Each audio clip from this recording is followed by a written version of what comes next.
सुन ऊपर भी छोड़ा तो हम्म तेरा कना पिया नहीं हम्म ना जाए तो दे भी हम्म 1 लाख दे दो। क्या देखला अरे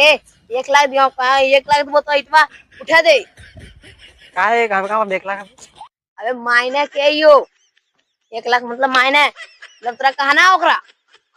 इको माने ले मैंने 1 लाख खबे उठता फिर 1 लाख दिए थे मेरा अच्छा 1 लाख ने पर 50,000 पर भी क्या पता दे अबे इतना उठाते भाई और की जरूरी उठवाना इटा चोर मतलब 100 दे दियो। 100 फालतू गेले मर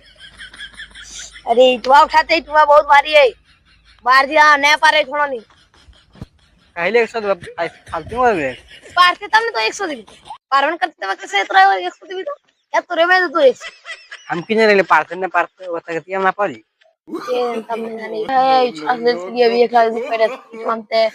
ना बतेन मान लगी करिए अब जाए ये तो वो बताने मान लगी तब तो नहीं यार भी 100 ठीक है तब नहीं दी तब तो रे मन तब हम जाए हम सब दिया आने करा लिए मन पैसा बोलता भी हमको आगे तब कर दे बस हम दे तो हमारा 1 लाख ही ही ही ही ही ही